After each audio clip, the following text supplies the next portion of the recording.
Scorpio. Hello my dear Scorpio. Welcome back sa ating YouTube channel. My name is RJ, your tarot card reader.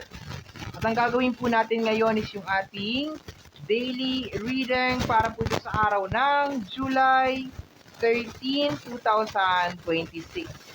Titingnan po natin kung ano mga eksena, kaganapan at kung ano-ano pa na maaari mo makasalubong sa araw na ito. Pero before po tayo mag-proceed or magpatuloy sa ating reading, hayaan nyo po sana na kunin ko itong pagkakataon na ito na magpasalamat. Maraming salamat po sa ating mga abangers, sa mga walang sawang naghihintay at nag-aabang ng kanilang mga readings. Thank you very much. Gusto ko rin pong pasalamatan yung ating mga bagong subscribers. Hello my dear, welcome po sa ating channel. I hope na mag-enjoy po kayo dito at sana yung mga readings na ginagawa ko ay nakakatulong po sa inyo or nakakatulong po sa ating lahat. Okay? So let me see what is going on. Scorpio, July 13, 2026. May reversal tayo ngayon, my dear ha. May reversal tayo. Kasi I think panahon na para mag-reversal tayo. And ang basa natin sa card, my dear, pag may reversal is individual. Okay? Yun ang pinaka-priority kasi ano na siya eh. Kumbaga clarified na talaga siya. Pwede natin i-matchy-matchy. Okay? I-matchy-matchy or cross-cross. Okay? But pag merong reversal sa reading, automatic, clarify na yun siya. Okay, let me see my dear Scorpio. Okay, cut na natin into 3.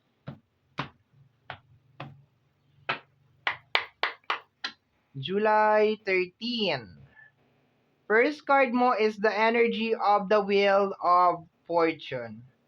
Okay, so sa energy ng Wheel of Fortune, nakukuha ko dito na you are trying to balance kung ano man yung sitwasyon mo as of this moment.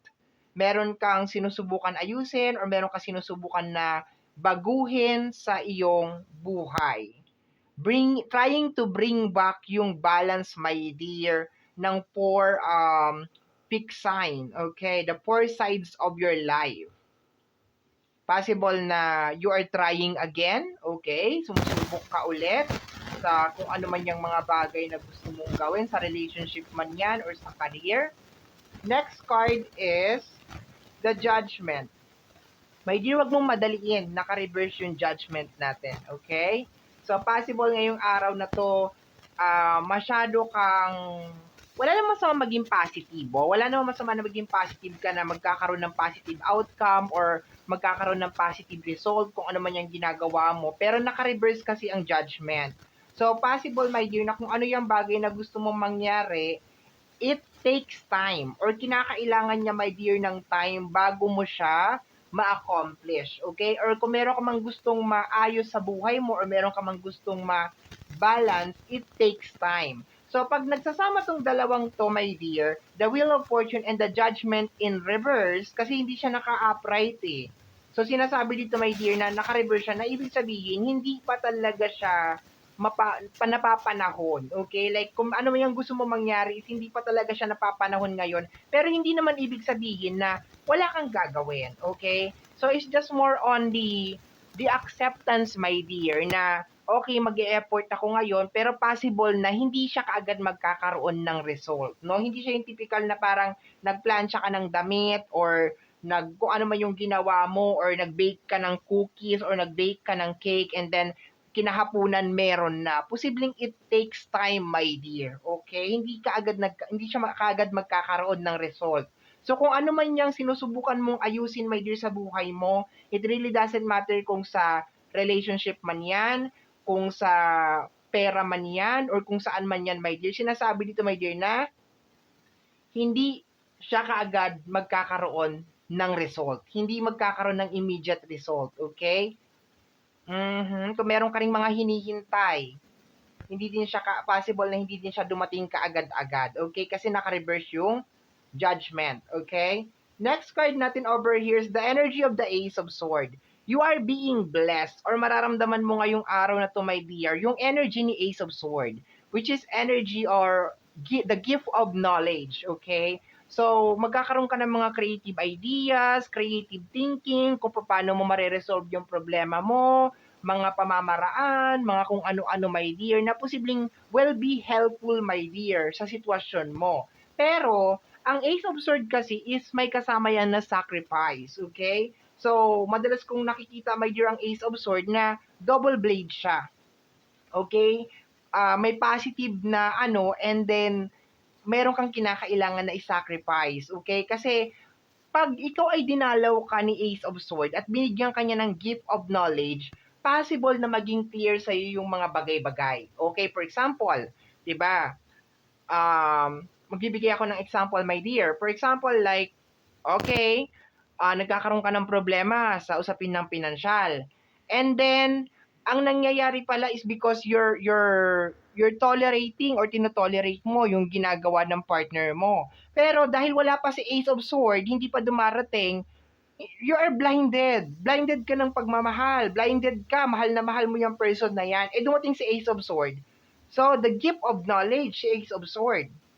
So, ibig sabihin, ipapakita niya sa'yo na kaya hindi ka yumayaman o hindi ka na umaasenso is because your partner, you're tolerating yung wrongdoing ng partner mo. So, kaya ang tingin ko lagi, my dear, kay Ace of Sword is like, binibigyan ka ng sword and parang you need to fight kung ano man yung dapat na yun. Parang inaabot sa'yo yung sword, sinasabi sa'yo na, oh, Scorpio, oh, ito yung sword. And then, oh, ito yung mga kinakailangan mong putulin, ito yung mga kinakailangan mong ayusin. But sometimes, hindi madali para sa atin ang mag-cut, ang gamitin yung sword na yan because yung mga ipinapakat niya is hindi naman siya simpleng damo lang or simpleng puno lang na nandiyan lang sa gilid.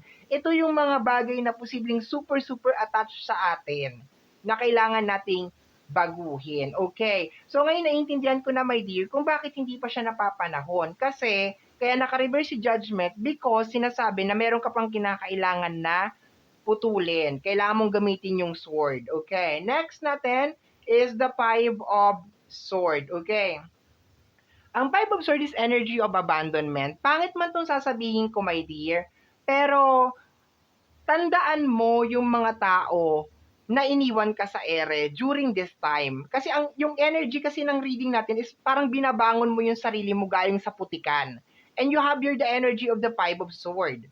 So, sinasabi dito, makikita mo naman tinatalikuran siya ng mga tao and then iniiwanan pa siya ng mga obligation and mga responsibility sa kabila na meron na siyang tatlong sword na hawak, di ba? So, ang nakukuha ko dito, my dear, is more on, ngayong araw na to, kailangan i-cut mo na siguro yung mga tao na parang seasonal. Yung pag okay ka, nandyan sila. Pag wala ka, nawawala din sila. Yung mga ganon. Yung mga tao, my dear, na parang lagi sila nag-iiwan ng mga problema sa'yo. Yung para bang nag-i-exist ka lang sa buhay nila dahil taga-resolve ka, taga-ayos ka ng mga problema nila. Kaya nga sabi ko sa'yo, Ace of Swords is really hard.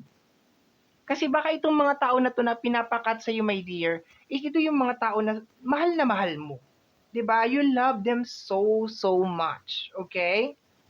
So let me see, my dear. Next card, we have here the energy of the Hierophant. Okay?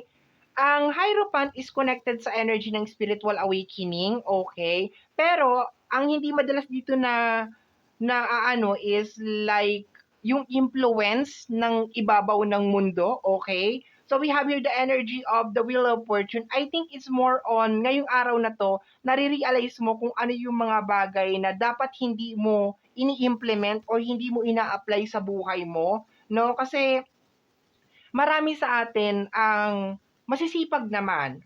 Like masisipag as in magaling gumawa ng pera, madidiskarte and so on and so forth. Pero hindi nagbabago yung buhay because of like napakaraming distraction na nangyayari sa ibabaw ng mundo. And si Hierophant kasi, my dear, ito yung card, my dear, na nagre-represent ng ibabaw ng mundo, no?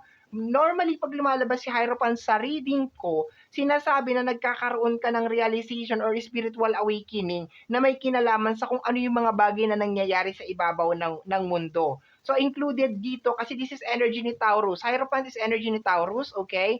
So, possible na yung mga wrong spending, mga wrong habit, yung mga bagay na pakikipagsabayan, pakikipagkompetensya, yung mga deceiving na energy, kagaya nitong energy ng Five of Swords, this is deceiving na energy, yung typical na iiwanan sa iyo yung dalawang sword, samantalang supposed to be, di ba, kung familiar ka doon sa kasabihan ng mga matatanda, bawat isa sa atin is may kanya-kanyang pasan na krus. Eh bakit nila iniiwanan, my dear, yung mga sword nila sa'yo? Yung parang ganon. And sometimes, nakakalimutan natin to, my dear, na para bang kasi mahal natin, kasi nga pamilya natin, kasi nga, 'di ba mga ganun, 'di ba? Kasi kamag-anak natin, blood related, so on and so forth.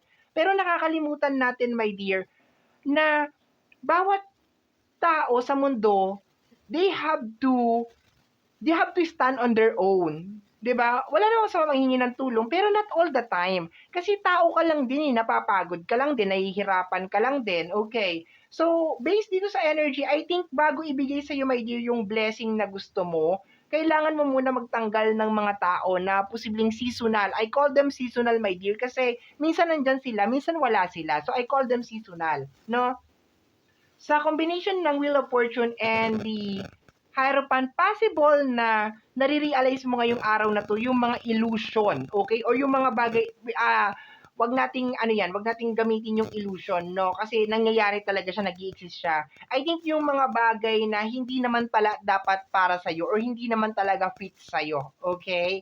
Yung lifestyle, yung style, yung the way ka mabuhay sa mundong ibabaw, yung mga ganun. Kasi aminin natin o hindi, most majority of our life, kung paano tayo kumilos sa ibabaw ng mundo, is because kung na-influensyahan tayo ng ibang tao. Aminin niyo yan o hindi, aminin niyo man o hindi, pero most of the time, based on my experience and based on my observation, karamihan sa atin, kumikilos tayo araw-araw, binibili natin yung mga bagay-bagay, hindi dahil sa gusto natin, kung hindi dahil na-impluensyahan tayo ng ibang tao, na-impluensyahan tayo na nakita natin sa social media, na-impluensyahan tayo na nakita natin sa kapitbahay natin, sa kamag-anak natin.